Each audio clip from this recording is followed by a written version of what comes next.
আইয়ুহাল্লাযীনা আমানুস্তাঈনু বিস-সাবরি ওয়াস-সালাহ ইন্নাল্লাহা মা'আস-সাবিরিন। আল্লাহ বললেন, হে ঈমানদার ব্যক্তিগণ, তোমরা ধৈর্য অবলম্বন করো, ধৈর্য ধারণ করো।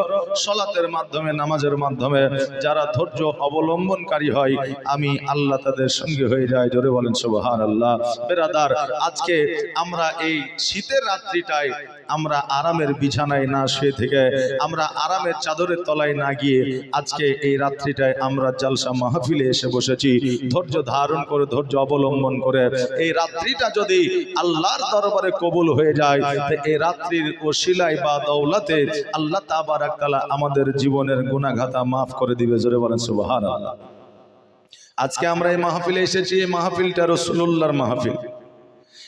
আমরা যে আজকে এই মাহফিলে এসেছি, এই মাহফিলটা হচ্ছে দুয়ার মাহফিল। আমরা এই মাহফিলে এসেছি কিছু জ্ঞান অর্জন করার জন্য, এই মাহফিলে এসেছি বেরাদার, আমরা এসেছি কিছু নেকি জ্ঞান অর্জন করে তারপরে আমরা এখান থেকে যাব। আল্লাহ তাবারাক তাআলা সেই তৌফিক যেন দান করেন। সকলে বলেন আমিন। একটা আওয়াজ দিয়ে বলেন না আমিন। আল্লাহ তাবারাক তাআলা ধৈর্য দিয়ে ধরে তাকে পছন্দ করে। আজকে যে কোনো জায়গায় যদি আমরা ধৈর্য ধারণ করি, তো ওই সমস্ত জায়গাতে আমরা ধৈর্য ধারণ করে থাকলে আল্লাহ হয়তো পছন্দনীয় করবেন না। কেননা আল্লাহ যেহেতু বললেন আমার ইবাদতের মাধ্যমে তোমরা ধৈর্য অবলম্বন করো। আমরা মসজিদে গেলে আমাদের ধৈর্য থাকে না, আমরা জালসায় যদি যাই আমাদের ধৈর্য থাকে না, কিন্তু ওই মানুষগুলাই অনেকে আছে যারা চায়ের দোকানে, মেলাতে, এখানে ওখানে সেখানে বসে সময়টা পার করে, তখন তাদের ওই জায়গাতে ধৈর্য থাকে। কিন্তু বাবা, ইসলামিক যখন আলোচনা হয়, মসজিদে যখন নামাজের জন্য যায়, কোনো ভালো শিক্ষা অর্জন করার মতো জায়গাতে যখন যায়, তখন বাবা আমাদের হাতে সময় থাকে না।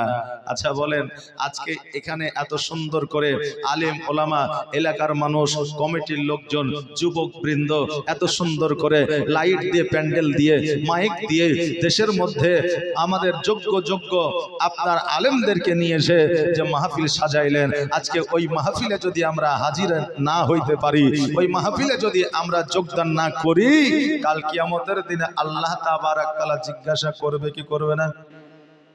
করবে কি করবে না? করবে। আল্লাহ বলবে, বান্দারে,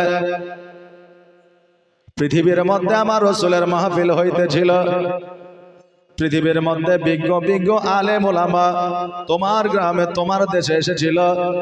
এ বান্দা, আজকে তোমাকে বুদ্ধি দিয়েছিলাম, তোমাকে সৌন্দর্য দিয়েছিলাম, তোমাকে মস্তিষ্ক দিয়েছিলাম, তোমাকে সুন্দর চেহারা দিয়েছিলাম, তোমাকে ক্ষমতা দিয়েছিলাম, তোমাকে রক্তের পাওয়ার দিয়েছিলাম।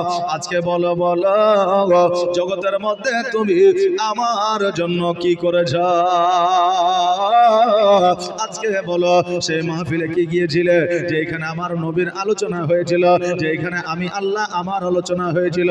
আপনি বলবেন, হ্যাঁ আল্লাহ গো, জগতের মধ্যে আমাকে পাওয়ার দিয়েছিল, জগতের মধ্যে আমাকে ক্ষমতা দিয়েছিল, জগতের মধ্যে আমার রক্তে গরম দিয়েছিল, জগতের মধ্যে আমার সুন্দর চেহারা দিয়েছিল, কিন্তু আমি সেই জায়গায় যাইতে পারি না, আমি মসজিদে গিয়ে তোমার ইবাদত করতে পারি না, আমি জগতের মধ্যে ভালো কাজ করতে পারি না।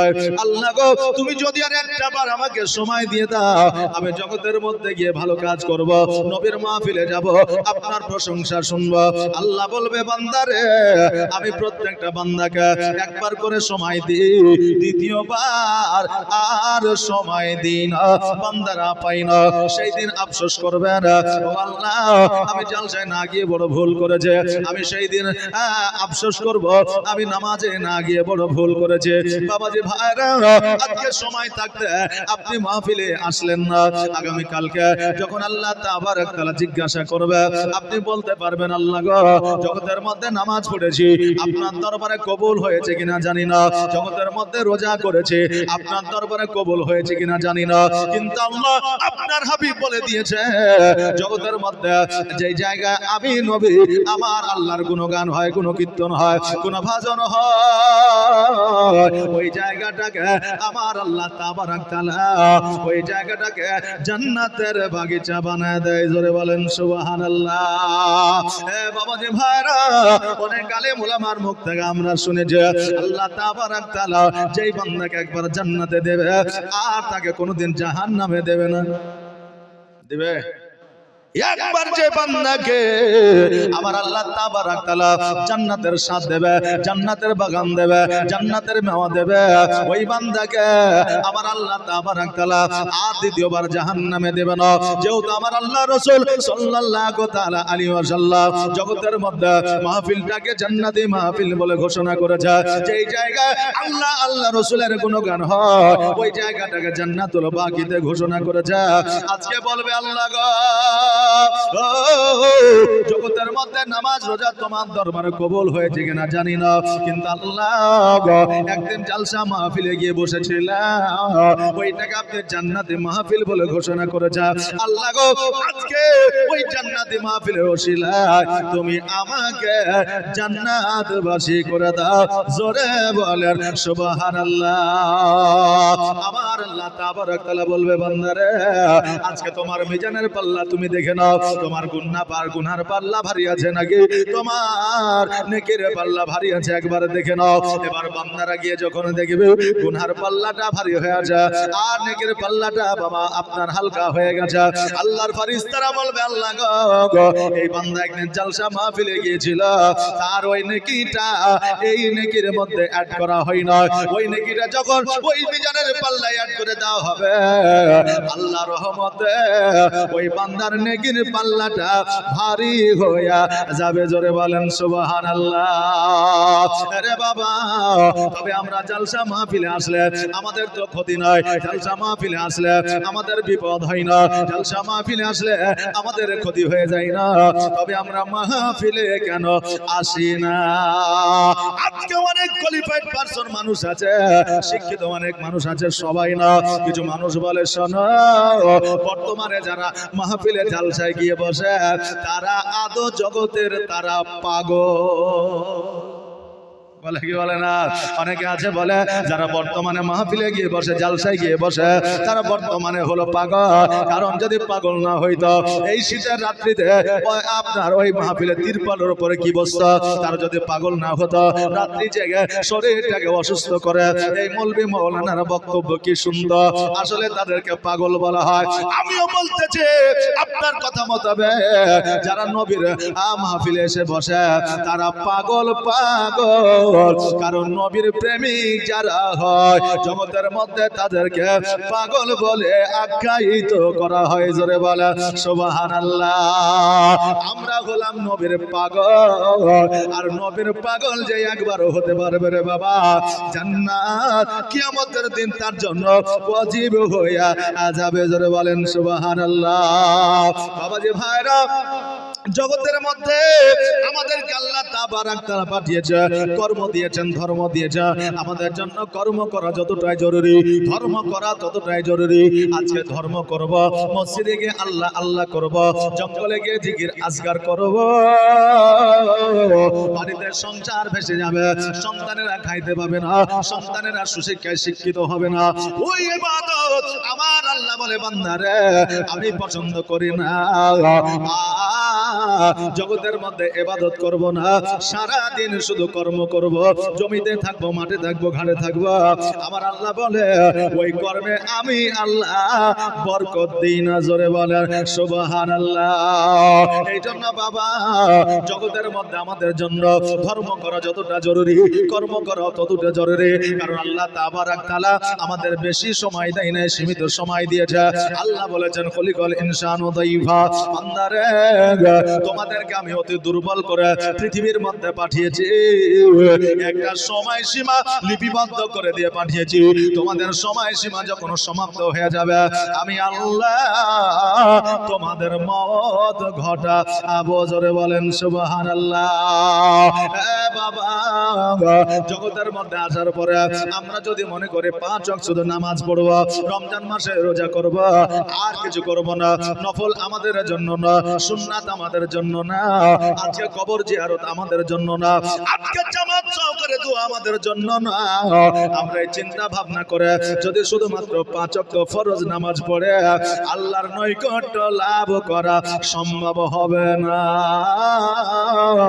আপনি হয়তো 5 ওয়াক্ত নামাজ পড়িয়া গুনাহগার হয়তো হবেন না, কিন্তু আল্লাহর নৈকট্য লাভ করা যাবে না। মহব্বত করতে গেলে কিছু আদান প্রদান আছে কি নাই? বিবাহ করাতে মহরানার শর্ত আছে না নাই? মহরানার শর্ত আছে। বিবাহ করাতে বিবির হক স্বামীকে বুঝায় দিতে হবে, শর্ত আছে। স্বামীর হক বিবিকে বুঝায় দিতে হবে, শর্ত আছে। কিন্তু শ্বশুরকে আনা লেওয়ায় জামা প্যান্ট দিতে হবে, শর্ত নয়। শ্বশুরকে একটা বাইক দিতে হবে, এই শর্ত নয়। শ্বশুরকে আমোদ আসলে জামা কাপড় দিতে হবে, একটা গামছা দিতে হবে, শর্ত না।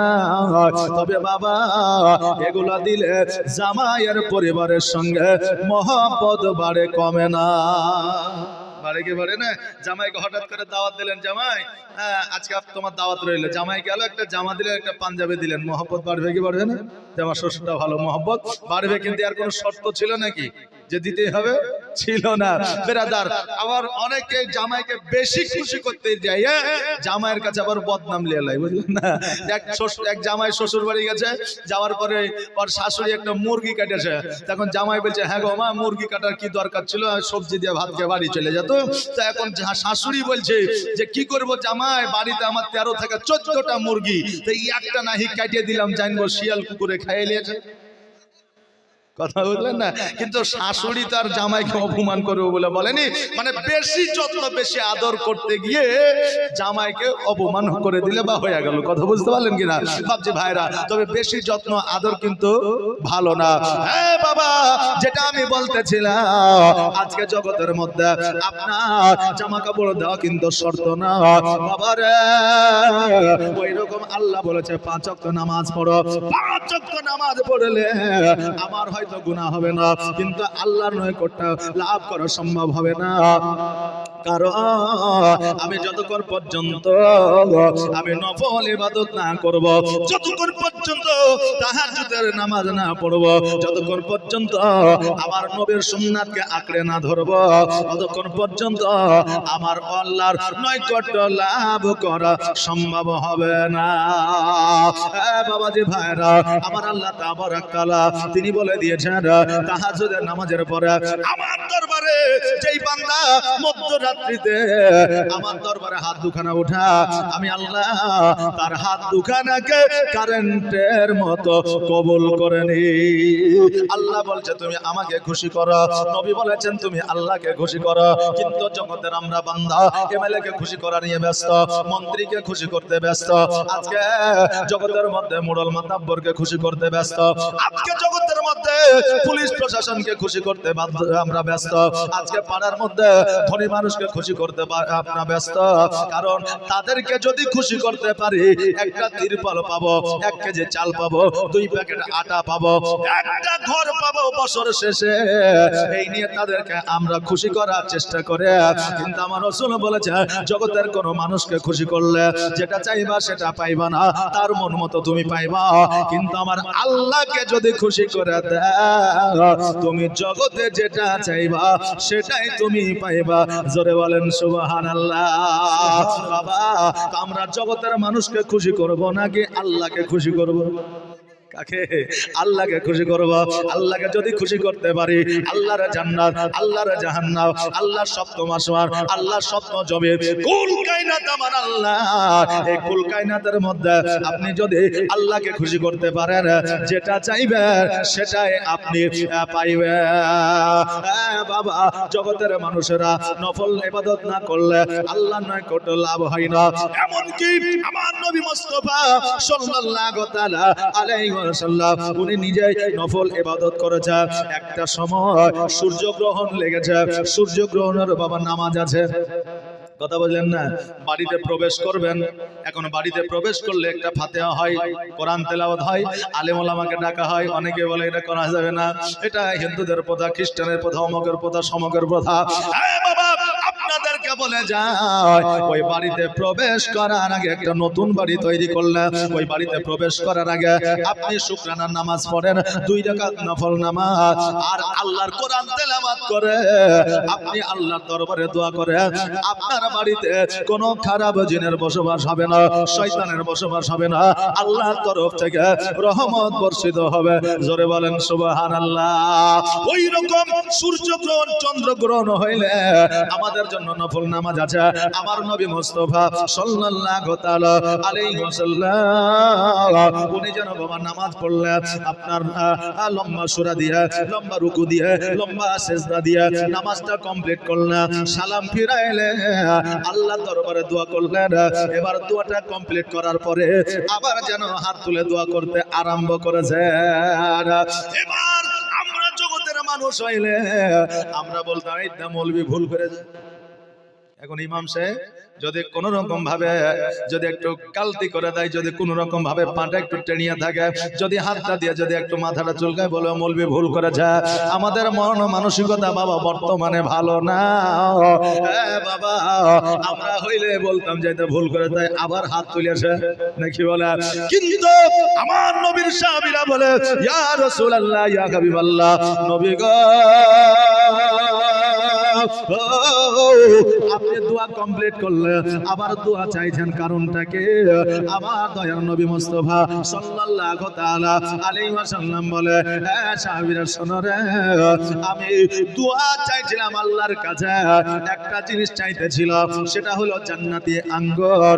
আজকে মদিনাবাসীর জন্য চাইতেছিল, আজকে ভারতবাসীর জন্য চাইতেছিল, আজকে মিশরের জন্য চাইতেছিল, আজকে পাকিস্তানের জন্য চাইতেছিল, আজকে বাংলাদেশের জন্য চাইতেছিল, আজকে সারা বিশ্বের মানুষের জন্য আল্লাহর জান্নাত হইতে আঙ্গুর ফল আমি চাইতেছিলাম। আর চাইতে চাইতে দোয়া কমপ্লিট করে দিয়েছিলাম, আবারও পুনরায় ওই জান্নাতের আঙ্গুর চাইবার জন্য দোয়া চাইলাম, কিন্তু আজকে ওই জান্নাতি আঙ্গুর শুধুমাত্র ইমাম হাসান হুসাইনের জন্য বরাদ্দ হইল। জোরে বলেন সুবহানাল্লাহ।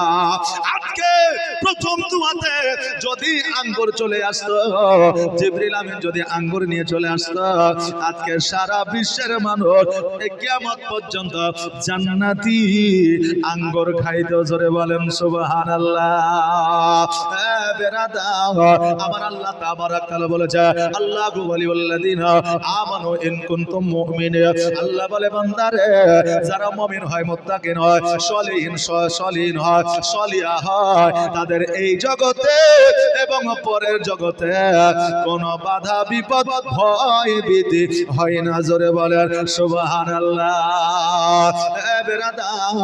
আজকে আমরা জানি কিয়ামতে আমাদের বিচার হবে, আজকে কবরে আমাদের বিচার হবে, আজকে হাসরে আমাদের বিচার হবে, আজকে আমাদের পুলসিরাতে বিচার হবে, এইটা আমরা জানি রে বাবা।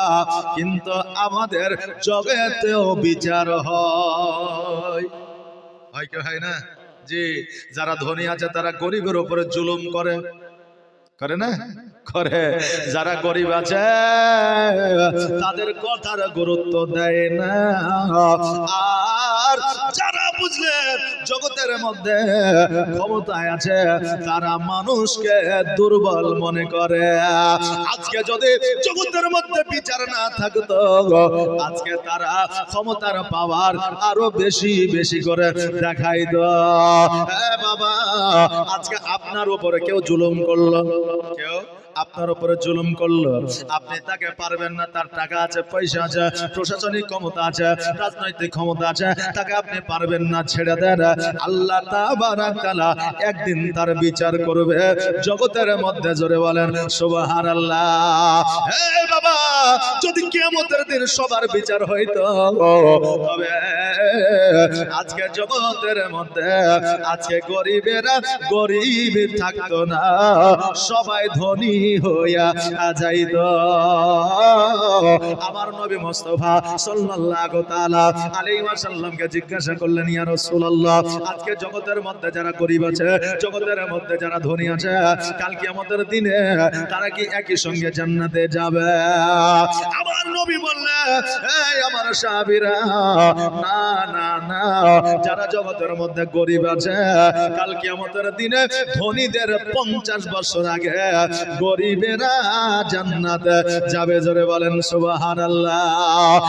বাবাজি ভাইরা, আজকে জগতের মধ্যে যদি শরীয়তি বিচার হয়, জগতের মধ্যে যদি কোরআন মোতাবেক বিচার হয়, অনেকের জীবনের গুনাহ খাতা জগতের মধ্যে মাফ হয়ে যায়।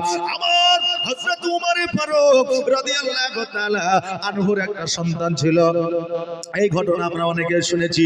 শুধুমাত্র একটু মদ চেক করেছিল, মদ যেটা সারা মুসলিমদের জন্য বিলকুল হারাম, সেই মদটা শুধুমাত্র ট্রাই করেছিল, চেক করেছিল, না জানে খেতে কেমন, না জানি এর স্বাদ কেমন, খেলে কি হয়, নবী কেন হারাম করেছে।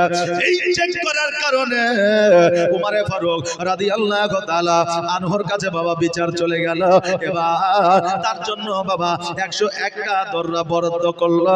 ওই 101 দররা মারতে মারতে তার সন্তান ইহ জগৎ ছেড়ে পরজগৎ গমন করলো। সৈন্যরা বলে, ওগো আমাদের আমিরুল মুমিনিন, আজকে আপনার নিজের সন্তানের জন্য বিচার এই রকম করলে, আপনি এমন ভাবে মারলে, সে তো মারা গেল, ইন্তেকাল করলো। আমার উমর ফারুক বলল, আমার সন্তান হইলে কি হলো, আমার রক্ত হইল তো কি হইল, আজকে সবাই আমার প্রজা, আজকে সবাই আমার কাছে সমান। এই জন্য আমার সন্তানের বিচার আলাদা হবে, আমার প্রজার বিচার আলাদা হবে, এটা নয়। আজকে জগতের মধ্যে আজকে আমি যদি তার বিচার না করতাম, কিয়ামত পর্যন্ত সে জান্নাতি হইতো না, তার জীবনের গুনাহ মাফ হইতো না। আজকে জগতের মধ্যে বিচার হয়ে গেছে, 101 দররা মারার কারণে আজকে তার মওত হয়ে গেছে, যে শহীদের দরওয়াজা লাভ করেছে। জোরে বলেন সুবহানাল্লাহ। তার জীবনের গুনাহ খাতা আমার আল্লাহ মাফ করেছে। এ বাবা, জগতের মধ্যে শরীয়ত হুকুম মেনে, কোরআনের আইন মেনে যদি বাবা বিচার হয়, তবে জগতের মধ্যে অনেকের মানুষের গুনাহ মাফ হয়ে যায়। কিন্তু বর্তমানে শরীয়তের বিচার হয় না, আপনার কোরআনের বিচার হয় না, বর্তমানে আলিম উলামার কথা চলে না, বর্তমানে সমাজের কথা চলে না। আজকে যারা বিচার করে, বর্তমানে তারা একটা বিড়ি পেলেই বিক্রি হয়ে যায়। টাকা পয়সা দূরের কথা, একটা বিড়ি পেলে বিক্রি হয়ে যায়। আমার বলার উদ্দেশ্য হলো এটা, কোরআন হাদিস শরীয়ত আমাদের অনুসরণ করে চলতে হবে। একজন বাদশা ছিল, যার নাম ছিল শেরশাহ। কি নাম বললাম বাবা? এই যে কান্দেন। একজন বাদশা ছিল, যার নাম ছিল শেরশাহ। উনি একজন আল্লাহর মুমিন বান্দা ছিল, উনি একজন আল্লাহর নৈকট্য লাভকারী ছিল, উনি রাজত্ব করছিলেন, উনি একজন বাদশা ছিল।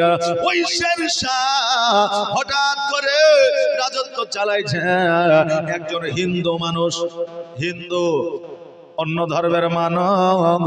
আজকে ওই হিন্দু মানুষটা রাজ দরবারে আসলেন, আসার পরে বলে, হ্যাঁ আমাদের বাদশাহ, ওগো আমাদের বাদশাহ, ওগো আমাদের রাজা, আজকে আপনার কাছে হাজির হয়েছে একটা বিচার নিয়ে, বিচারটা করে দিতে হবে। বলে, কি বিচার বলো? বলে, হুজুর গো, আপনার শেহজাদা, আপনার পুত্র সন্তান আমার বাড়ির পাশে দিয়া আপনার হাতের পৃষ্ঠে চেপে যাচ্ছিল, আর আমার গোসলখানায় গোসল করতেছিল, আর ওই গোসলখানায় উলঙ্গ অবস্থায় ছিল। আজকে আপনাদের বলে দিয়ে যা, আমরা মুসলমান, আমরা নবী প্রেমিক, আমরা নবীর আশিক, শরীয়ত মাননেওয়ালা, আহলে সুন্নাত ওয়াল জামাতের মানুষ। আজকে আমাদের মা বোনেরা গোসলখানায় যদি গোসল করে, জীবনে কোনোদিন উলঙ্গ হয়ে গোসল করবেন না, কারণ উলঙ্গ হয়ে গোসল করা শরীয়ত মোতাবেক নিষেধ আছে। জোরে বলে নাউজুবিল্লাহ। বাবাজি ভাইরা, ওই হিন্দু ব্যক্তি বলতে যে, হুজুর গো, আমার বিবি গোসলখানায় উলঙ্গ অবস্থায় গোসল করতেছিল। আগেকার গোসলখানা বাবা চারিদিক আপনার ঘেরা থাকতো, কিন্তু উপর দিক খালি থাকতো, ছাদ থাকতো না। এরকম ছিল কি ছিল না? আজকে থেকে 10 বছর আগে আমাদের বাথরুমে এরকম ছিল, টাটি ফলকা দিয়ে চারিদিকে ঘেরা, ওপর দিক বাবা ফাঁকা, তাই না? ওই রকম গোসলখানা ছিল, চারিদিক ঘেরা, ওপর ছিল খালি। আর ওই হাতির পৃষ্ঠে চাপিয়া ওই শেহজাদা শেরশাহ বাদশার পুত্র সন্তান হাতির পৃষ্ঠে চাপিয়া যাইতেছিল। আর হাতিটা যেহেতু উঁচুর ওপরে ছিল, ওই গোসলখানাটা ছিল নিচু। ওই পুত্রটা যখন তাকায়া দেখলো একজন নারী গোসল করতে আসা, সঙ্গে সঙ্গে একটা পানির মশ ছিল, ওই পানির মশটা বাবা ওই নারীর দিকে চালিয়ে দিয়েছিল। এই জন্য হিন্দু ব্যক্তি বলেছিল, ওগো আমাদের বাদশাহ, এর বিচার আপনার করতে হবে। আমার স্ত্রীকে অলঙ্গ অবস্থায় দেখলো এবং তাকে একটা মশকে আপনার নিশানা করে মারলো। আজকে আমার বিবি 3 দিন ধরে কান্না করে, আর বাড়ি থেকে বার হতে পারে না। নিজের ইজ্জত অপর পুরুষ দেখে নিয়েছে বলে আজকে সে আপনার ব্যথায় ব্যথিত হয়ে যায়। আজকে নিজের ইজ্জত অপর পুরুষ দেখেছে বলে আজকে সে লজ্জিত হইয়া ঘরের মধ্যে কান্না করতে আসে। ওগো আমাদের বাদশাহ, এর আপনি একটা বিচার আমাকে করে দেন। বাদশাহ বলল, আমার পুত্রকে ডেকে নিয়ে আসো। সৈন্যরা ডেকে নিয়ে আসলো, বলল, পুত্র রে, আজকে তুমি হাতির পৃষ্ঠে দিয়ে যাইতেছিল, কোন নারীকে উলঙ্গ অবস্থায় গোসল করতে দেখেছ? কাউকে তুমি মস্ক মেরেছ? ওই পুত্র বলল, আব্বা যা, আমি আজকে তাকে উলঙ্গ অবস্থায় দেখেছি, এটা ঠিকই, কিন্তু আমি তাকে খারাপ উদ্দেশ্যে দেখি না, আমার মনোমানসিকতা খারাপ ছিল না।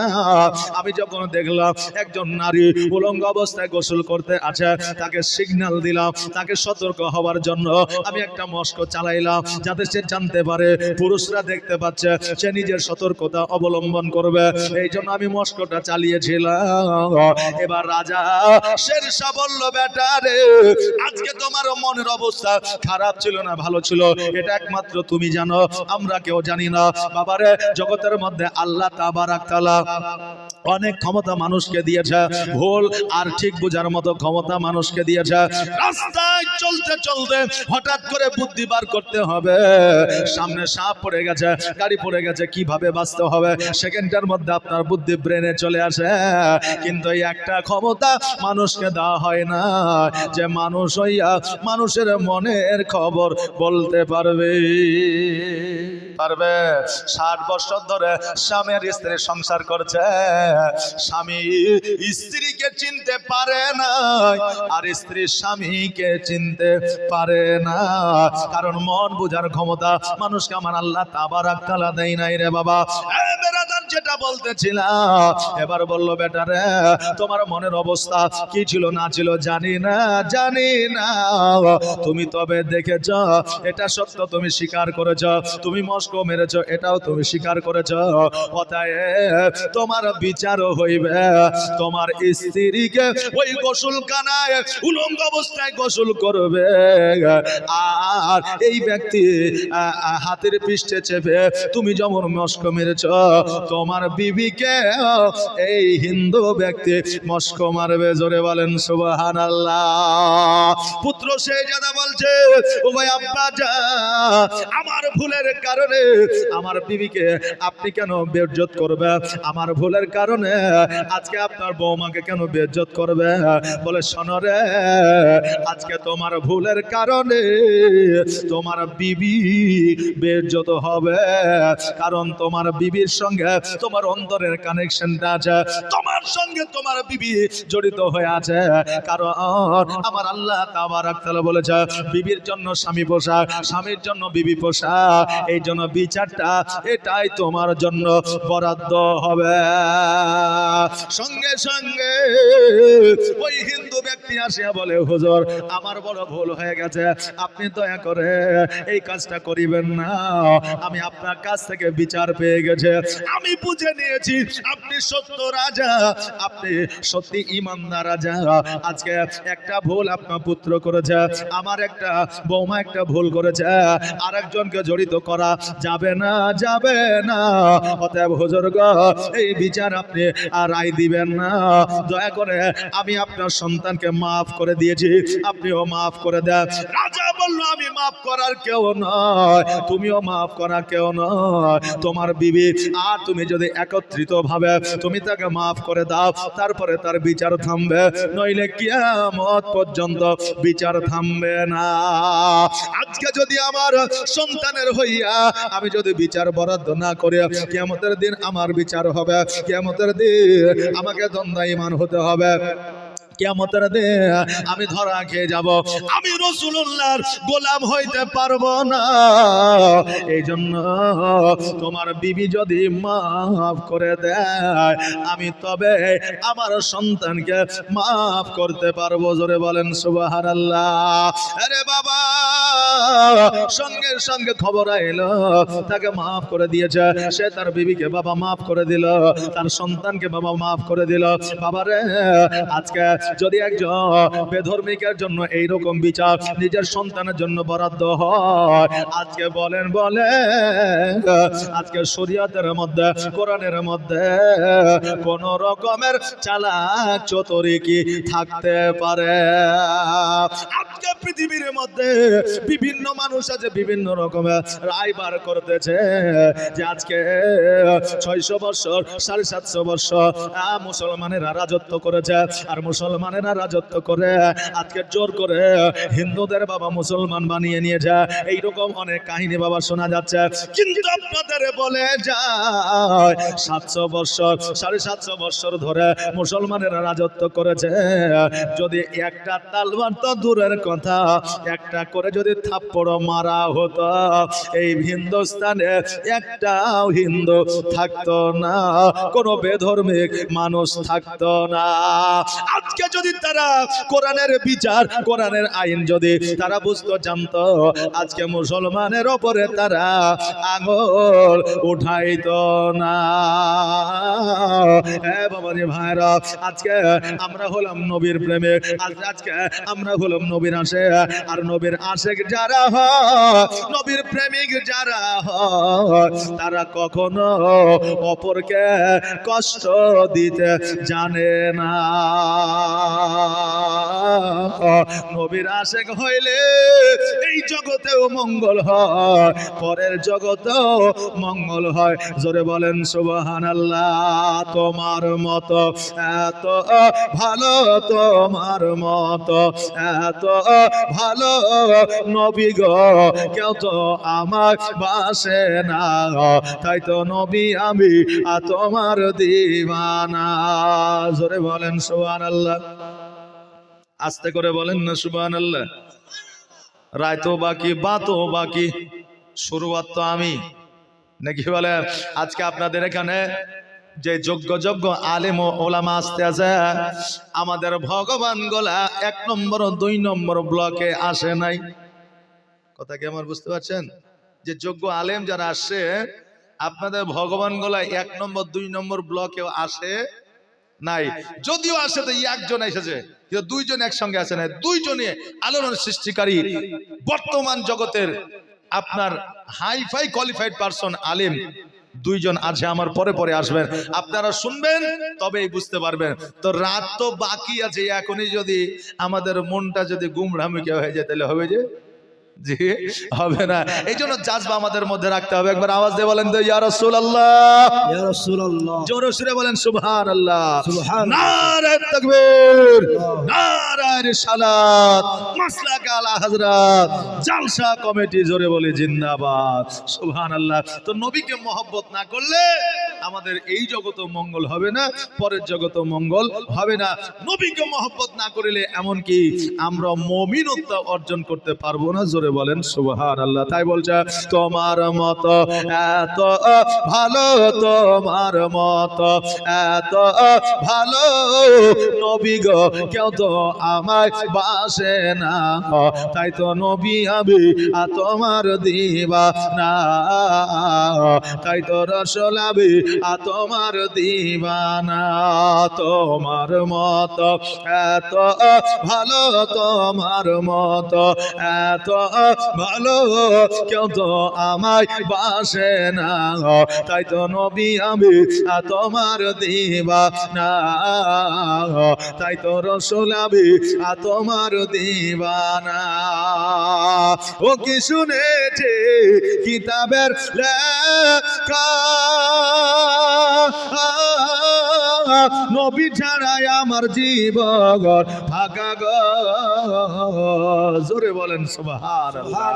ও কি শুনেছে কিতাবের লেখা,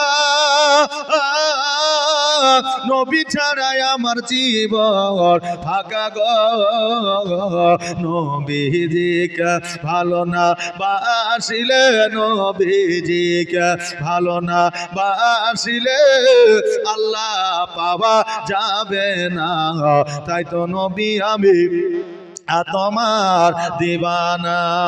তোমার মতো এত ভালো, তোমার মতো এত ভালো কেউ তো আমায় বাসে না, তাই তো নবী আমি তোমার দিওয়ানা, তাই তো রাসূল আমি তোমার দিওয়ানা। আল্লাহুম্মা সাল্লি আলা সাইয়্যিদিনা। মা বোনেরা ওইদিকে দাঁড়িয়ে আছেন, খারাপ লাগছে, পরিবেশটা নষ্ট হচ্ছে, একটু আগে আগে চলে আসেন। ওই তো ওদিক দিয়ে খালি রাস্তা, ওই দিক দিয়ে মায়েরা রাস্তা দিয়ে দেন, মায়েরা আগিয়ে এসে বসে যাবে সামনে। সুবহানাল্লাহ। আসেন মা বোনেরা, দাঁড়িয়ে থাকিয়েন না, আসেন বসেন, পরিবেশটা সুন্দর লাগবে মাগো। কারণ আমরা মুসলমান, আমরা যে এই স্টেজটা সাজিয়েছি, অনুষ্ঠানটা সাজিয়েছি, আমাদের কাছ থেকে মানুষ পরিবেশ শিখবে নাকি বলেন? আমাদের কাছ থেকে শিখবে। আর আমাদের যদি এখানে পরিবেশ দূষণ হয়ে যায়, লোকে বলবে যে কি শিখলি রে, এখানে পরিবেশ তো ঠিক ছিল না, বলবে কি বলবে না? তাই বাবা আসেন মা বোনেরা, দাঁড়িয়ে থাকিয়েন না, বসেন। আর জাজবা দিয়ে মহব্বতে রাসূল পাক সাল্লাল্লাহু আলাইহি ওয়াসাল্লামের প্রশংসা, আমার আল্লাহ তাবারক তাআলার প্রশংসা একবার আদায় করে যান। আর নবীকে যতদিন বাঁচবেন মহব্বত করে যাবেন। মওতের সময় যদি কালেমা যদি একবার জবানে চলে আসে, আল্লাহ তাবারক তাআলা বলে আমি নবীর ওসিলায় ওই বান্দাকে জান্নাতবাসী করি। জোরে বলেন সুবহানাল্লাহ। বাপজিরা, যুবকেরা একটু সামনে এসে বসো। বাপ আসো, ভাই আসো, দাঁড়িয়ে থাকিও না, আসো সামনে এসে বসো। বসলে সব পাওয়া যাবে নাকি? পাওয়া যাবে। আজকে এই প্যান্ডেলের ছায়া তলে বসবে, কালকে রাসূলুল্লাহ ছায়াতে বসবে। জোরে বলেন সুবহানাল্লাহ। আসেন বাবা, দাঁড়িয়ে থাকিয়ে না, আসেন, পরিবেশটা নষ্ট করিয়েন না। সুবহানাল্লাহ। আর কিছুক্ষণ পরে হয়তো জায়গাও না পাতে পারেন নাকি, এখনই তো প্যান্ডেল লোড ভর্তি হয়ে গেছে, আর পরে পাবে গিয়া। তাই বাবা আসেন, যদি জায়গা না হয় তো কমিটির লোকেরা জায়গায় ব্যবস্থা করে দিবে, অসুবিধা নাই। আসেন বসেন, আর ওয়াজনের মহব্বতে দরুদ পড়েন। আল্লাহুম্মা সাল্লি আলা সাইয়্যিদিনা মাওলানা মুহাম্মদ ওয়া আলা আলি সাইয়্যিদিনা মাওলানা মুহাম্মদ সাল্লাল্লাহু আলা মুহাম্মাদিন সাল্লাল্লাহু আলা মুহাম্মদ হরদম জবান से निकालो पाक नामे मुहम्मद हरदम ज़बान से निकालो शाफियाना मुहम्मद। আরেকবার বলেন মোহাম্মদ। আল্লাহুম্মা। এই বাবুরা আসো না গো, এই বাবুরা বসো, কথা শুনছো না? আসো, বসলে ভালো লাগবে বলতে। আর সামনেখানে যদি দাঁড়িয়ে থাকো তো পিলারের মতো মনে হয় যে পিলারকে আমি কাহিনী শোনাচ্ছি নাকি। জি বসো বাবা, বসো, মহব্বতে বলেন আল্লাহুম্মা সাল্লি আলা সাইয়্যিদিনা মাওলানা মুহাম্মদ ওয়া আলা আলি সাইয়্যিদিনা মাওলানা মুহাম্মদ।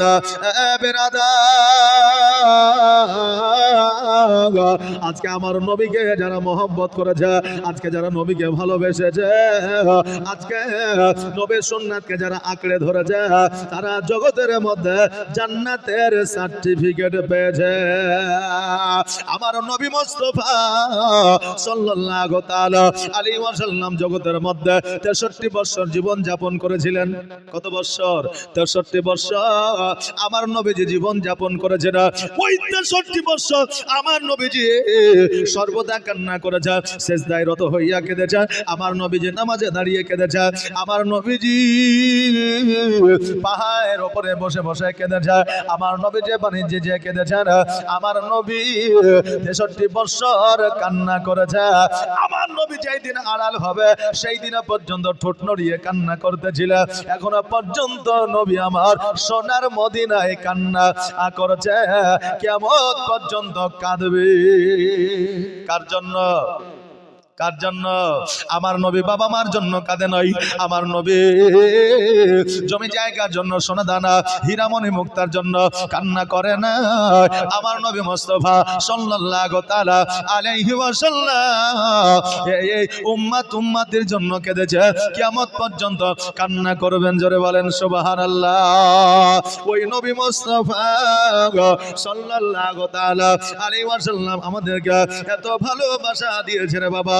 এখনো পর্যন্ত নবী মুস্তাফা সাল্লাল্লাহু তাআলা আলাইহি ওয়াসাল্লাম রজব মুবারক থেকে উম্মতের জন্য নাজাত লাভের জন্য আল্লাহর দরবারে প্রার্থনা করে। আজকে যদি জগতের মধ্যে ওই নবীর সুন্নাত থাকলে না ধরে, কাল কিয়ামতের দিনে মোরা জবাব দিতে পারবো না। কেন না? কেন না? কিয়ামতের দিনে আমার আল্লাহ তাবারক তাআলা প্রত্যেকটা বান্দাকে উপহার দেবে, সারপ্রাইজ দেবে। দিবে কি দিবে না? আলেমের যারা আব্বা থাকবে, হাফিজের যারা আব্বা থাকবে, তাদেরকে সোনার মুকুট দেওয়া হবে। আলেমের বংশধরকে সোনার মুকুট দেওয়া হবে। আমরা শুনেছি কি শুনি নাই? জি বাবা, দেওয়া হবে। শুধু আলেম ওলামা নয়, ডাক্তার মাস্টার উকিল হাকিম যদি সুপথের প্রতীক হয়, যদি শরীয়তের আইন কানুন মেনে চলে, যদি নবীর প্রেমিক হয়, তাদেরকেও বাবা উপহার দেওয়া হবে।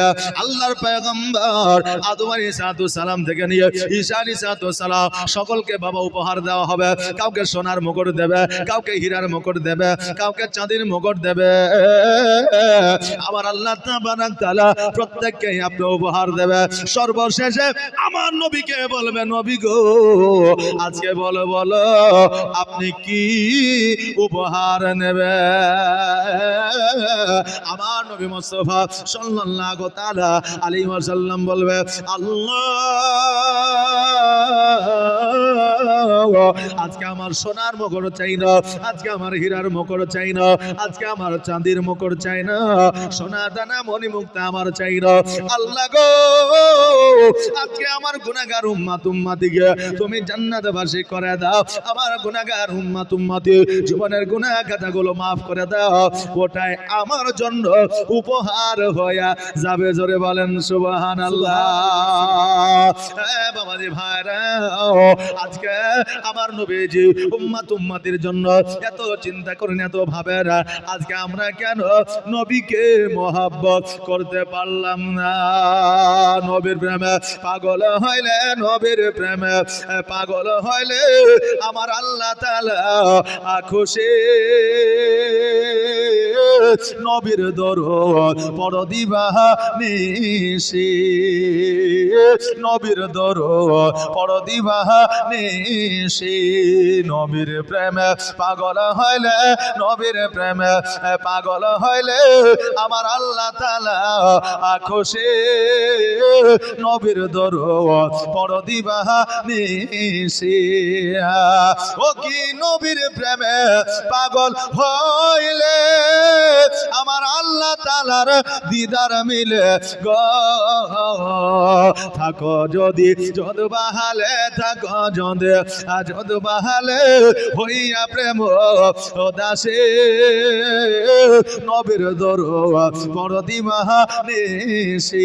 নবীর প্রেমে পাগল হইলে, নবীর প্রেমে পাগল হইলে আমার আল্লাহ তাআলা খুশি নবীর দরগ পড় দিবা নিশিয়া বেরাদার আমার নবী মুস্তাফা সাল্লাল্লাহু তাআলা আলাইহি ওয়াসাল্লাম 63 বছর জীবন যাপন করার পর যখন এই জগৎ থেকে পরজগৎ গমন করলেন হযরতে বেলাল রাদিয়াল্লাহু তাআলা আনহু দুই চোখের পানি ছেড়ে দিয়ে কান্না করতে করতে আমার হযরতে আবু বকরের কাছে আসিয়া বলল, এই আবু বকর, আজকে আমি সোনার মদিনায় আর থাকব না। নবীর প্রেম কাকে বলে একবার দেখেন রে বাবা। আমার আবু বকর বলতেছে, এই বেলাল, আজকে কেন তুমি সোনার মদিনায় থাকবে না? আজকে সোনার মদিনায় আমার নবীজি চিহ্ন দিয়ে ভরা, আজকে সোনার মদিনায় আমার নবীজি আপনার পা দিয়ে যেন ভরা, আমার নবীজি আজকে স্মৃতি দিয়ে সোনার মদিনা ঘেরা। আজকে তুমি সোনার মদিনায় থাকবে না কেন বলো?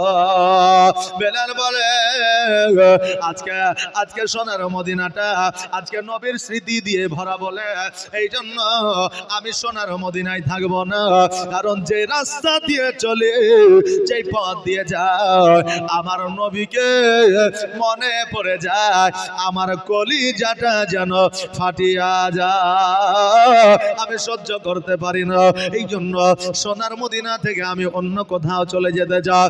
আবু বকর বলে, বেলাল, তুমি কোথাও যেও না, তুমি মদিনায় থাকো।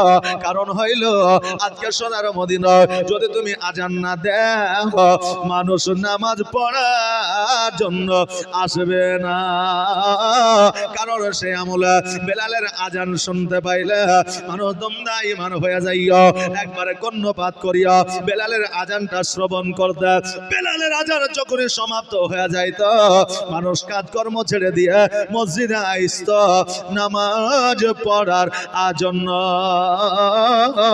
আজকে জগতের মানুষ তো দূরের কথা, ওই বেলালের আজান আমার আল্লাহ আজিমে পর্যন্ত পৌঁছা যাইত।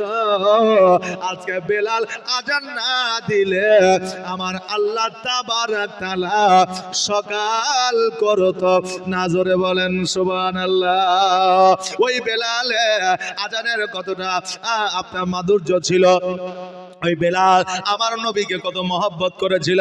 বেলাল রাদিয়াল্লাহু তাআলা আনহু আবু বকর সিদ্দিক রাদিয়াল্লাহু তাআলা আনহুকে বললে, আবু বকর, আমি আর থাকতে চাই না, আমি আর থাকবো না। কারণ আমার নবীকে এত মনে পড়ে, আমি যেন কান্না বন্ধ করতে পারি না। এই বলিয়া বেলাল যেন আবু বকর সিদ্দিক রাদিয়াল্লাহু তাআলা আনহুর কাছ থেকে যেন চলে আসলো। একদিন, 2 দিন, 3 দিন, 4 দিন, 5 দিন, 7 দিন যখন অতিবাহিত হয়ে গেল, মসজিদে আজান হয় না, মানুষ নামাজের জন্য আসে না, মানুষ নামাজের জন্য আসে না, মানুষ যেন খাওয়া দাওয়া বন্ধ করে দিয়েছে, মানুষ যেন রান্না বান্না পর্যন্ত বন্ধ করে দিয়েছে। বাবারে রাবিরা বর্ণনা করেছে, আমার নবী যেই দিন ইহ জগৎ ছেড়ে পর জগৎ গেলেন, আড়াল হইলেন, সেই দিন থেকে নিয়া ওই পুরো আরবের মধ্যে 7 দিন পর্যন্ত কেউ খাওয়া দাওয়া করে না, কারো বাড়িতে উনুন পর্যন্ত জ্বলে না, কারো বাড়িতে রান্না বান্না পর্যন্ত হয় না, এমনকি বাচ্চা বাচ্চা শিশু সন্তানেরা মায়ের দুগ্ধ পর্যন্ত পান করে নাই। জোরে বলেন সুবহানাল্লাহ। কেউ খাবারের জন্য যেন কাউকে বিরক্ত করে না। ইমাম হাসান হোসাইন রাদিয়াল্লাহু তাআলা আনহু ওনারা 2 ভাই যুক্তি করে বলে, ভাই রে, আজকে না না না জগৎ থেকে আড়াল হয়ে গেছে, আজকে মসজিদে আজান হয় না, আজকে নামাজও হয় না। সাহাবায়ে কেরামগণ চিন্তায় চিন্তিত, নবীর প্রেমে পাগল, তারা কোনো কাজকর্মে যুক্ত হয় না। হোসাইন বলল, ভাই গো, আজকে বেলাল যদি মসজিদে আজান দিয়ে দেয়, মানুষ মসজিদে আসবে নামাজ পড়ার জন্য, সেই জায়গাতে আমরা বুঝায় দিব, জানায়া দিব, নবী আমাদেরকে যে পথ দিয়ে গেছে ওই পথ আঁকড়ে ধরতে হবে, সেটাই আমাদের জন্য গ্রহণযোগ্য। এবার ইমাম হাসান হুসাইন রাদিয়াল্লাহু তাআলা আনহু আমার বেলাল রাদিয়াল্লাহু তাআলা আনহুকে যেন খোঁজাখুঁজি করতে আরম্ভ করলে, কিন্তু বেলাল আর মদিনায় না। এবার আবু বকরকে গিয়ে বলে, আবু বকর সিদ্দিক শোনো রে, আজকে তোমাকে বলি, আজকে বেলালকে কেন দেখা যায় না, বেলালকে কেন দেখতে পাই না? আবু বকর বলো, হোসেন শোনো, আজকে বেলাল সোনার মদিনাতে না, আজকে সে নবীর প্রেমে পাগল হইয়া, নবীর ইশকে আত্মহারা হইয়া আজকে না জানি কোথায় সে রওনা হয়ে গেছে। হোসেন বলে, ভাই ও হাসা, আজকে বেলাল যদি আজান না দেয় কেউ আসবে না, আজকে আমি আজান দিলে মানুষের কানে পৌঁছাবে না, অতএব বেলালকে খোঁজ করতে হবে, বেলালকে খুঁজে নিয়ে আসতে হবে। এবার বাবা ইমাম হাসান ও হুসাইন রাদিয়াল্লাহু তাআলা বেলালকে খোঁজাখুঁজি করতে আরম্ভ করলে, কিন্তু খুঁজে পাই না। একদিন দুই দিন অতিবাহিত হয়ে গেল। এবার একটা বন জঙ্গলের মধ্য দিয়া হুসাইন হাসান রাদিয়াল্লাহু তাআলা দুই ভাই যেন হাত ধরিয়া হেঁটে যায়, আর মিশরের বুকের জঙ্গলের মধ্য থেকে যেন একটা কালেমার আওয়াজ বের হয়। হুসাইন বলতেছে, ভাই রে, আজকে যে আওয়াজটা শুনতে পাওয়া যায়, আজকে যে কলেমার ধ্বনিটা শুনতে পাওয়া যায়, আজকে যে দরুদের ধ্বনিটা শুনতে পাওয়া যায়, এটার অন্য কারণ এই আওয়াজটা হলো হযরতে বেলালের আওয়াজ। জোরে বলেন সুবহানাল্লাহ। এবার দুই ভাই গোটে গোটে পায়ে যখন ওই জঙ্গলের মধ্যে পৌঁছানোর পরে যখন দেখতেছে ওই জায়গাতে বেলাল বসে বসে অঝার নয়নে কান্না করে, নবী নবী করে, আর নবীর সামনে দরুদ পড়ে, নবীর কালেমা যেন পড়ে। হোসাইন বলতেছে, বেলাল শোনো, আজকে সোনার মদিনায় থেকে এই জায়গায় এসেছ, বেলাল আজকে পুনরায় তোমাকে মদিনায় যাইতে হবে, পুনরায় তোমাকে আজান দিতে হবে, তোমার আজান শুনতে পাইলে পুনরায় আমার নবীর সাহাবীরা নামাজ আদায় করার জন্য আসবে। বেলাল বলল, হোসেন শোনো, আমি আর সোনার মদিনায় যাব না, কারণ সোনার মদিনায় গেলে আমার নবী যে পথ দিয়ে চলেছে ওই পথের দিকে তাকাইলে আমি বেলাল থাকতে পারি না, আমার অজার নয়নে কান্না চলে আসে, আমার কলিজা যেন ফেটে যায়। আমার নবী যেই জায়গায় দাঁড়াইয়া ইমামতি করেছে ওই জায়গাটা দেখলে আমার কলিজাটা যেন ফেটে যায়, আমার নবীকে মনে পড়ে যায়, আমি বেলাল আমি সহ্য করতে পারি না। এই জন্য আমি সোনার মদিনায় যাব না। হোসেন বলে, বেলাল তুমি আজকে কাকে বলতেছ যাব না? তুমি একবার কি লক্ষ্য করে দেখেছ আমি কে বলতে আছে? বলে, আমি লক্ষ্য করেছি। তুমি কি জানো না আমার দয়ার নবী মুস্তাফা সাল্লাল্লাহু তাআলা আলাইহি ওয়াসাল্লাম বলেছে, আমি জগৎ থেকে আড়াল হয়ে যাব, যারা আমার ইমাম হাসান হুসাইনকে মানলো তারা যেন আমাকে মানলো, যারা ইমাম হাসান হুসাইনকে মানলো না তারা যেন আমাকে মানলো না, যারা ইমাম হাসান হুসাইনের কথা মানলো তারা যেন আমাকে মানলো, আর যারা ইমাম হাসান হুসাইনের কথার অবাধ্য হইল তারা যেন আমার কথার অবাধ্য হইল। জোরে বলেন সুবহানাল্লাহ। এ বেলাল তুমি কি জানো না আজকে আমি হোসেন বলছি চলো মদিনা, তুমি আমার কথা কেন কর্ণপাত করো না? বেলাল বলে, হোসাইন আমি তোমার কথা অমান্য করি না, কিন্তু আমার নবীর মহব্বতে আমি থাকতে পারি না, মদিনা দেখলে আমার বুকটা ফেটে যায়, এই জন্য আমি যেতে চাই না। আমার হোসেন বলল, বেলাল চলো আর দেরি করিও না। বেলাল বলল, হোসাইন আজকে আমি নবীকে নিজের মুখে বলতে শুনেছি, ইমামে হুসাইনের কথা অবাধ্য হইলে আমার কথার অবাধ্য হইবে, এই জন্য আমি হয়তো মদিনায় যাব, কিন্তু হুসাইন আমি বেলাল হয়তো আজান দিতে পারবো না, আমার দ্বারা আজান দেওয়া হয়তো সম্ভব হবে না।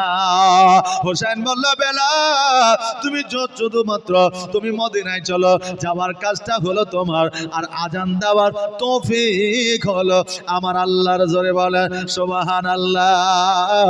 আরে বাবা, মানুষ জগতের মধ্যে চলে, মানুষ জগতের মধ্যে বলে, মানুষ জগতের মধ্যে খায়, মানুষ জগতের মধ্যে পড়ে, মানুষ জগতের মধ্যে বাবা চলাফেরা করে। আল্লাহ ক্ষমতা দেয় তাই বান্দা পারে, তাই না বাবা? আল্লাহ ক্ষমতা দেয় তাই বান্দা পারে। মাওলানা বলেছে আল্লাহ খাওয়ায় আল্লাহ পড়ায়। যুবক বাড়িতে গিয়ে বসে আছে যে আল্লাহ কেমন করে খাওয়ায় তাই দেখবো। মৌলবি যে বললো যে আল্লাহ খাওয়ায় আল্লাহ পড়ায়, তা আজকে আমি দেখবো যে আল্লাহ কি করে খাওয়ায়। আল্লাহ না খাওয়াইলে আমি খাবো না। এখন বাড়িতে বসে আছে, মা বলছে বেটা খাবার খাইলে, তো বলছে না খাবার খাবো না। বলছে কেন খাবি না? বলছে এমনি খাবো না। সারা দিন পার হয়ে গেল, রাত হয়ে গেল। এখন ছেলে যদি না খায়, মায়ের মন শান্তিতে থাকবে? থাকবে না। কারণ সন্তান যদি কান্না করে তো মায়ের ঘুম হারাম হয়ে যায়। জোরে বলে সুবহানাল্লাহ। একেই বাবা মা বলা হয়। বিরাদার, তো মা বলছে খায়ালে, বলছে খাবো না। বারবার যখন বলেছে রাগ করে জঙ্গলে চলে গেছে। এখন মায়ের মন জঙ্গলে খাবার নিয়ে চলে গেছে, বলছে এটা খায়ালে, বলছে খাবো না। মা রাগ করে বলছে খাবার থাকলেও খাইলে খা, না খাইলে না খাইতে বাড়ি চলে গেলাম। এবার মা বাড়িতে এসেছে, মধ্যরাত্রি যখন হয়ে গেছে তখন ও খাবার নিয়ে কিন্তু বসে আছে, বুঝলেন? এখন চিন্তা করছে এই খাবার সামনে খিদাও লেগেছে, এখন হয়তো জোশে পড়ে খাই নিতে পারি, তাই খাবারটা এক জায়গায় আর ওই এক জায়গায় বসে আছে। এখন ডাকাতেরা চুরি করে ওই জায়গায় এসেছে, সোনা ভাগ করবে, টাকা ভাগ করবে। আচ্ছা, আগের যুগে মানুষের বাড়িতে মানুষ যেত চুরি করতে, যেত না? তো তখন মবিলা তেল মেখে যেত যাতে ধরতে না পারে।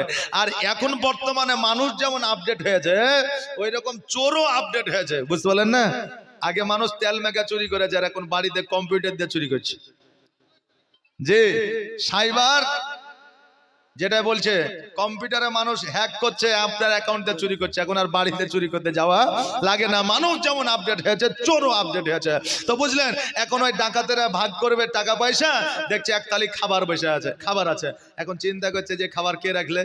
খাবার আছে মানে মানুষও আছে, দেখ ধরে নিয়ে আসলো। বলছে খাবার খাবো, যে খাবো না। কেন? বলছে এমনি বিষ মাখিয়ে রেখেছি, আমরা খাবো আর মরে যাবো, টাকা পয়সা ভাগ করে তুলিয়ে চলে যাবি, আমাদের কত কমা ভেবেছি না, খাবার খা। বলছে না খাবো না। অমনি 2-4 চল লাগাইছে, বুঝলেন? তো মারের চাইতে বড় ওষুধ আছে বাবা? নাই। যেমনই 2-4 চল লাগাইছে অমনি খাই লেছে ভাত। সকালবেলায় মৌলবি সাহেব কাছে বলছে, হুজুর আপনি যে আগামীতে জুম্মায় বললেন যে আল্লাহ খাওয়ায় আল্লাহ পড়ায়, তা আপনি তো এটা বললেন, কিন্তু এইটা তো বলেননি যে বান্দা যদি না খাওয়ায় তো মাইরা মাইরা খাওয়ায়। যদি না খায় তো এইটা তো বলেননি মাইরা মাইরা খাওয়াই, তা আমি তার আগেই খেয়ে নিতাম। যে তো এই জন্য আল্লাহ আপনাকে খাওয়ায়, পড়ায়, চলায়, ফিরায়, এটা ঠিকই, কিন্তু আল্লাহ তাবারাক তাআলা চলার জন্য হাত দিয়েছে, বলার জন্য জবান দিয়েছে, আপনার খাবারের স্বাদ ভক্ষণ করার জন্য জিহ্বা দিয়েছে, সেটাকে পিসাই করার জন্য আপনার কি বলে দাঁত দিয়েছে, শোনার জন্য কান দিয়েছে, দেখার জন্য চোখ দিয়েছে, আপনার হজম শক্তি হজম করার জন্য লিভার দিয়েছে, নাড়ি দিয়েছে, পেট দিয়েছে, বুকস্থলে যাবতীয় যাহা মানুষকে দিয়েছে, প্রত্যেকটা অঙ্গের কাজ আছে না নাই? জি আছে। এখন বেরাদার, দুইটা চোখ, একটা চোখ হলেও তো দেখতে পাই না, পাই না? পাই। তো একটা চোখকে কানা করে দেন, আপনার বাম দিক থেকে কেউ থাপড়াইলে আপনি বুঝতে পারবেন না। মানে বাম দিকে চোখ কানা, তো এই দিক থেকে যদি আপনাকে থাপড়ায় তো আপনি বুঝতে পারবেন না। তাহলে চোখটারও মূল্য আছে। ওই চোখটাও আল্লাহ কাজের জন্য দিয়েছে। আপনি বলবেন বুড়ি আঙ্গুলের কি কাজ আছে? বুড়ি আঙ্গুলের কি কাজ আছে জানেন? বর্তমানে বুড়ি আঙ্গুলের কাজ হচ্ছে মানুষকে লাইক দেওয়া। আগে জানতাম কাঁচকলা, আর এখন এটাই হচ্ছে লাইক দেওয়া, বুঝলেন না? লাভ রিঅ্যাক্ট, কথা বুঝলেন? তা আগে মানুষ এটা দেখালে রাইগে যেত, যে কাঁচকলা দেখালি তারা বলতেন না। আর এখন এইটা দেখালে মানুষ খুশি হয়ে যায় যে আমাকে লাভ রিঅ্যাক্ট দিয়েছে, আমাকে পছন্দ করেছে, বুঝতে পারলেন না বেরাদার? বর্তমান জামানা। যাই হোক, যেটা আমি বলতেছিলাম যে আল্লাহ তাবারাক তাআলা এই যে বুড়ি আঙ্গুলটা দিয়েছে, তো এটা আবার কি কাজে লাগবে?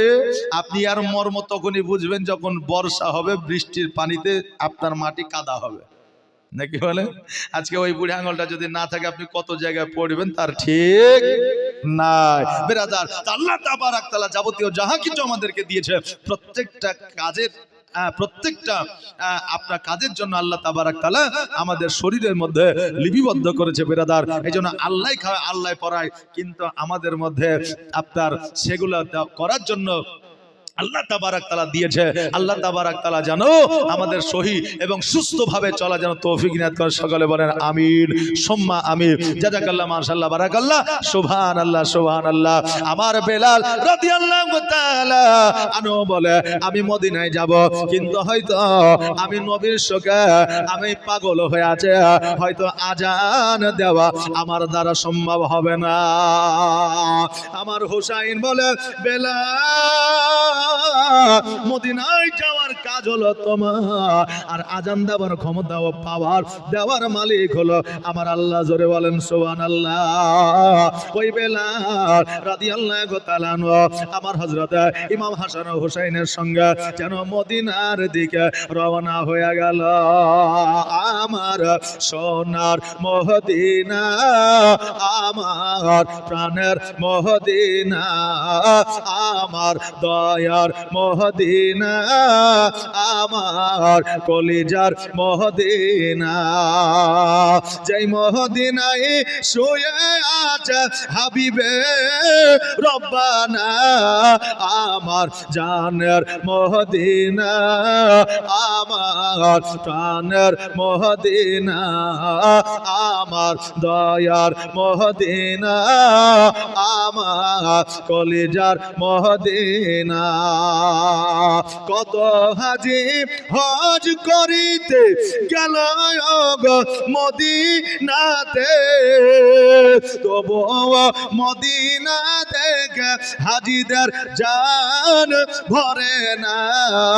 আমার সোনার মদিনা, আমার প্রাণের মদিনা, আমার দয়ার মদিনা, আমার আশেকের মদিনা, যেই মদিনায় শুয়ে আছে হাবিবে রব্বানা, আমার জানের মদিনা, আমার প্রাণের মদিনা, আমার দয়ার মদিনা, আমার আশেকের মদিনা।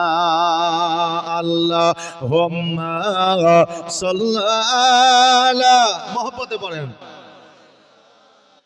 মাওলানা মুহাম্মদ সাল্লাল্লাহু আলা মুহাম্মাদিল मोहम्मद हरदम ज़बान से निकालो पाक नामे मोहम्मद हरदम ज़बान शफियाना मोहम्मद। বাবাজি ভাইরা, আমার বেলাল রাদিয়াল্লাহু তাআলা আনহু যেন হুসাইনের সঙ্গে আপনার মদিনায় আসলা। আসার পরে হুসাইন বলে এ বেলাল শোনো, আর দেরি করা যাবে না, কারণ তোমার আজানের আওয়াজ যতক্ষণ পর্যন্ত মদিনায় না পৌঁছাবে আমার নবীজির স্বামীরা মসজিদে আসবে না। বেলাল তুমি মিম্বার উপরে উঠে আজান দেওয়া শুরু করো। তখনকার আমলে বাবা মিম্বার ছিল, আজার মুখে দেওয়া হতো। এখন বর্তমানে মসজিদে মসজিদে মাইক একটা তো হয় না, দুইটা তো হয় না, একটা মসজিদে 4টা মাইক হইলে অপর মসজিদে 8টা লাগাই। বলো ওই পাড়ায় 4টা আছে, আমাদের এখানে 4টা থাকবে, আরো 2টা বেশি লাগা। বাবারে মসজিদে মুসল্লি নাই, আর মাইকের পাল্লা দিয়া মসজিদে মাইক বাড়ায়। বাবা যে ভাইরা, আজকে মসজিদে মসজিদ আছে বাবা, তেমনি ভোর রাত্রে খায়রুলের নাম না নিলে আজানও তাদের হয় না। জোরে বলেন নাউজুবিল্লাহ। বাবা যে ভাইরা, আজান ইমামদের কাছ থেকে শিখে নিবে, শব্দটা যেন আপনাদের ভালো হয়, উচ্চারণটা যেন ভালো হয়, তবে আপনাকে মুয়াজ্জিন হিসাবে আল্লাহ তাবারাক তাআলা কিয়ামতের দিন আপনার মাথাটাকে উঁচু বানায়া দিবে। জোরে বলেন সুবহানাল্লাহ। বাবা বাবাজি ভাইরা আমার হযরতে বেলাল রাদিয়াল্লাহু তাআলা আনহু উনি যেন বাবা মিম্বারের উপরে উঠলেন, উঠার পরে আজান বাবা শুরু করলেন, আল্লাহু আকবার আল্লাহু আকবার আল্লাহু আকবার আল্লাহু আকবার। আজান বাবা শুরু করলেন। আজান দিতে দিতে যখন আমার নবীজির নাম এসেছে, আশহাদু আন্না মুহাম্মাদ রাসূলুল্লাহ সাল্লাল্লাহু তাআলা আলাইহি ওয়াসাল্লাম যখন নাম কানা এসেছে রে বাবা, উনি যেন বেলাল অজ্ঞান হইয়া জমিনের মধ্যে পড়েছে। সঙ্গে সঙ্গে ইমাম হুসাইন রাদিয়াল্লাহু তাআলা আনহু লটার মধ্যে পানি লইয়া আপনার বেলালের মুখমণ্ডলে ছিটাইলে, আর বেলালের জ্ঞানটা যেন ফিরে আসলো। বেলাল বলতেছে, হুসাইন আমার দ্বারা হয়তো আজান দেওয়া আর সম্ভব হবে না, আমার দ্বারা আর হয়তো আজান দেওয়া হবে না। এই জন্য হবে না, আমার নবীর নাম কানায় আমার জবানে চলে আসলে আমার বুকের মধ্যে কার হাত যেন বন্ধ হয়ে যায়। জোরে বলে সুবহানাল্লাহ। হোসেন বলে, বেলাল আজকে কেন কিয়ামত পর্যন্ত তোমার যদি আজান দিতে গিয়া অজ্ঞান হয়ে যায় আর তোমার জীবনও যদি চলে যায়, তবুও তোমাকে আজকে আজান দিতে হবে। বেলাল রাদিয়াল্লাহু তাআলা একবার আজান দিতে গেলেন, অজ্ঞান হয়ে জমিনের মধ্যে পড়লেন। দুইবার আজান দিতে গেলেন, নবীকে স্মরণ করে অজ্ঞান হয়ে জমিনের মধ্যে পড়লেন। এবার বাবা তিনবারের বেলা যখন আজানটা দিয়েছে, পুরো আজানটা বেলাল যেন কমপ্লিট করেছে। জোরে বলেন সুবহানাল্লাহ। বাবাজি ভাইরা, আজকে ওনারা আমার নবীকে কত মহব্বত করেছে, আর আজকে আমরা নবীর উম্মতি হইয়া আমরা নবীকে কেমন মহব্বত করে। বাবাজি ভাইরা, আমার দয়ার নবী মুস্তাফা সাল্লাল্লাহু তাআলা আলাইহি ওয়াসাল্লাম বলেছে, আরে আমার উম্মতিরা, তোমরা প্রতিদিন প্রতিনিয়ত মওতকে স্মরণ করো। তোমরা মওতকে এমন ভাবে স্মরণ করো, প্রতিদিন 70 বার করে মরণকে স্মরণ করো। কারণ মরণকে যে বেশি বেশি করে স্মরণ করে, তার দ্বারা সাগীরা কাবীরা গুনাহ হইতে পারে না। এই জন্য আল্লাহ তাবারক তাআলা কাল কিয়ামতের দিনে শহীদের দরওয়াজা দান করবে। জোরে বলেন সুবহানাল্লাহ। আরে বাবা, আজকে আমার আল্লাহ তাবারক তাআলা বললেন, ইয়া আইয়ুহাল্লাযীনা আমানুত্তাকুল্লাহা ওয়া কুনু মা'আস সাদিকিন। আল্লাহ বলে, তোমরা সত্যবাদীর সঙ্গ লাভ করো। আমি আল্লাহ আমাকে দেখে ভয় করো, ভয় করার মতো করো। বাবারে, যতক্ষণ পর্যন্ত সত্যবাদীর সঙ্গ লাভ না করব, ততক্ষণ পর্যন্ত আমরা সহি শিক্ষাটা পাইব না। জোরে বলেন না সুবহানাল্লাহ। আরে বাবা, আজকে বলবেন, হুজুর গো, একজন মানুষ সাদা পায়জামা, সাদা পাঞ্জাবে, সাদা টুপি মাথায় দিলে কি সে সত্যবাদী হয়? বাবারে, সে সত্যবাদী হয় এটা ঠিক, কিন্তু তার মধ্যে ডুপ্লিসিটিও থাকতে পারে। কথা বললেন না? তার মধ্যে ডুপ্লিসিটিও থাকতে পারে। কেন না বাবা, জগতের মধ্যে অরিজিনাল যদি কোনো প্রোডাক্ট কোম্পানি বার করে, তার জন্য ডুপ্লিকেটও প্রোডাক্ট আছে নাই বাবা? একটা অপো মোবাইল, একটা ভিভো মোবাইল, একটা আইফোন, একটা স্যামসাং মোবাইল যখন ডিসপ্লে ফেটে যায়, আপনি যখন কেয়ারে চলে যাবেন, দেখবেন ওই ডিসপ্লেটার দাম বলবে 6000, কিন্তু আপনি যখন কোনো লোকালে গিয়ে ঠিক করবেন 1500 টাকা দিলেই হয়। না হয় না? এই যে বাবা, হয় কি হয় না? হয় বাবা। এই জন্য বাবা, অরিজিনাল যেমন জগতের মধ্যে আছে, ডুপ্লিকেটও আছে। কিছুদিন আগে বাবা ক্যাম্পা বলে একটা লিকুইড, একটা ঠান্ডা বার হয়েছিল, খুব মার্কেটে চলছিল। এই জন্য ওই ক্যাম্পারও বাবা ডুপ্লিকেট বার করে দিয়েছিল। ওই রকম জগতের মধ্যে রে বাবা, এখনো বর্তমানে অরিজিনাল আলেমও আছে, ডুপ্লিকেটও আলেম আছে। অরিজিনাল বাবা পীর আছে, ডুপ্লিকেটও পীর আছে। না নাই, অরিজিনাল আছে, ডুপ্লিকেট আছে। তাই বলে বাবা একটা ডুপ্লিকেট দেখে অরিজিনাল কে আপনি বাদ দিয়ে দিবেন, এটা সঠিক নয়। আপনাকে ডুপ্লিকেট আর অরিজিনালের মধ্যে পার্থক্যটা বুঝতে হবে। জোরে বলেন আমিন। হ্যাঁ বাবাজি ভাইরা, আজকে জগতের মধ্যে অরিজিনাল আছে, ডুপ্লিকেটও আছে। অরিজিনালটা আপনাকে খুঁজে নিতে হবে। আর অরিজিনাল সত্যবাদীর সঙ্গ লাভ যদি করতে পারে, আপনি দয়ার নবী মুস্তাফা সাল্লাল্লাহু তাআলা আলাইহি ওয়াসাল্লামকে স্বপ্নের মাধ্যমে দেখতে পাবে। আর আমার নবীজিকে যদি একবার স্বপ্নের মাধ্যমে দেখালে, আপনার জন্য জাহান্নামের আগুন হারাম হইয়া যাবে। আজকে বাবারে, আজকে নবীজিকে স্বপ্নে দেখা তো দূরের কথা, এই চিন্তা ভাবনা আমরা করি না।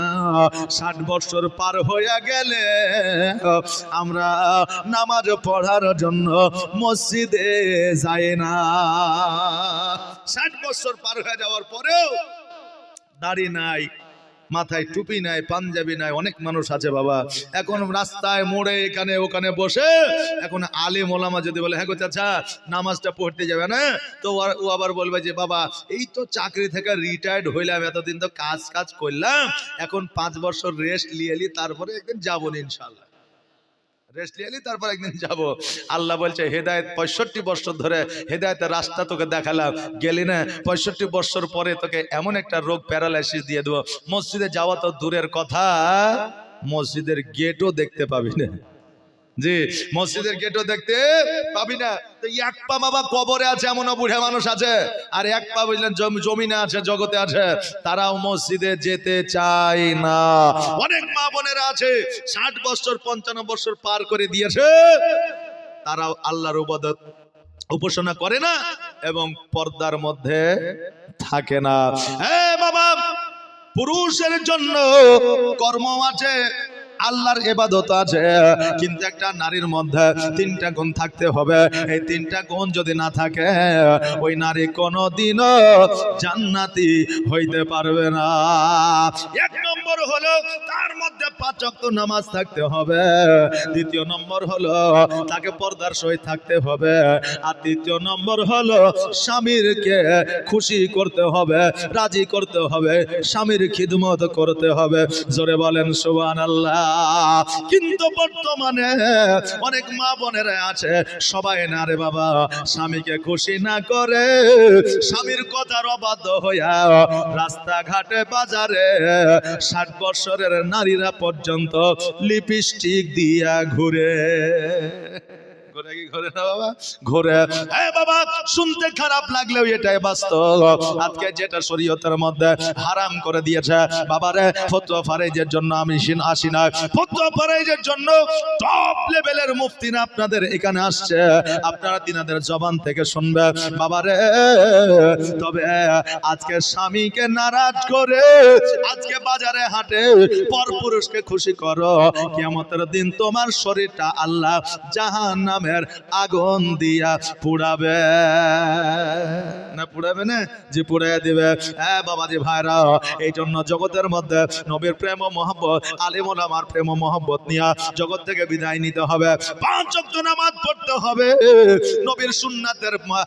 নবীর সুন্নাতকে আঁকড়ে ধরতে হবে এবং শরীয়তকে মান্য করে চলতে হবে। তবে মদের জীবনটা সাকসেস হবে।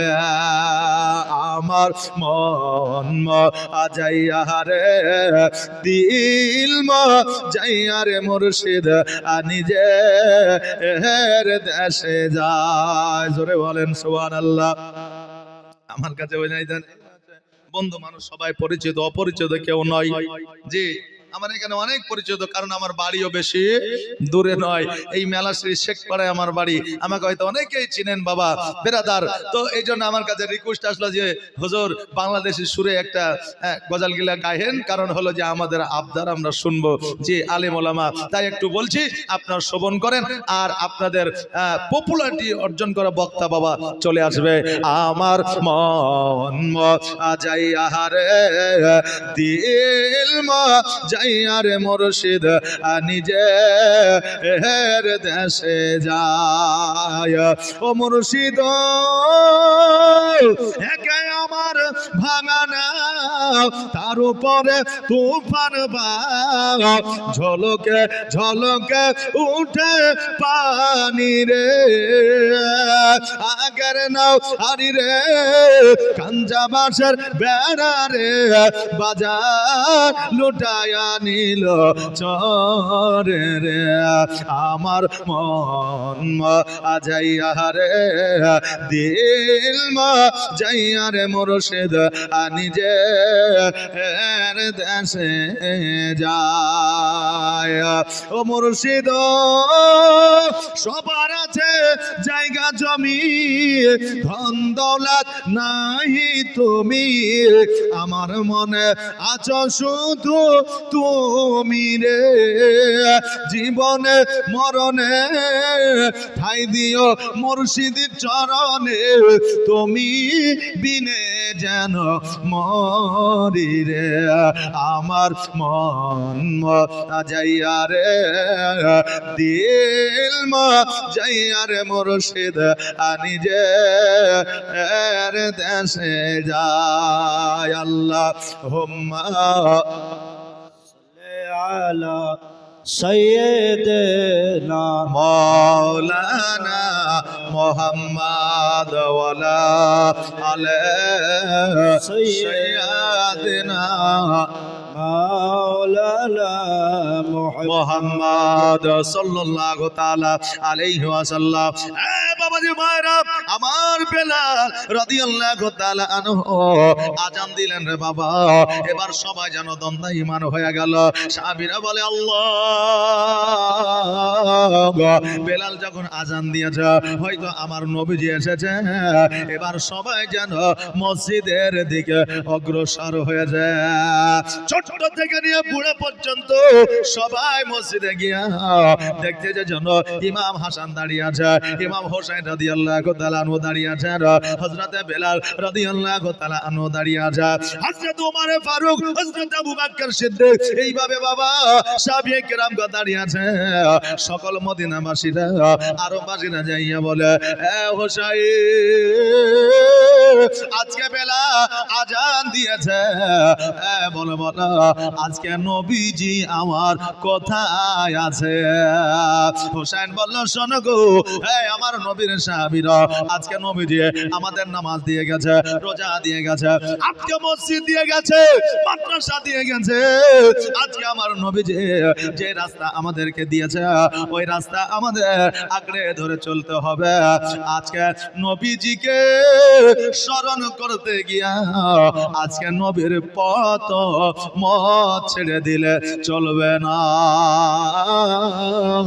আমার নবীজি নামাজকে তোফা স্বরূপ জগতের মধ্যে নিয়ে এসেছে, এই নামাজ বাতিল করলে হবে না।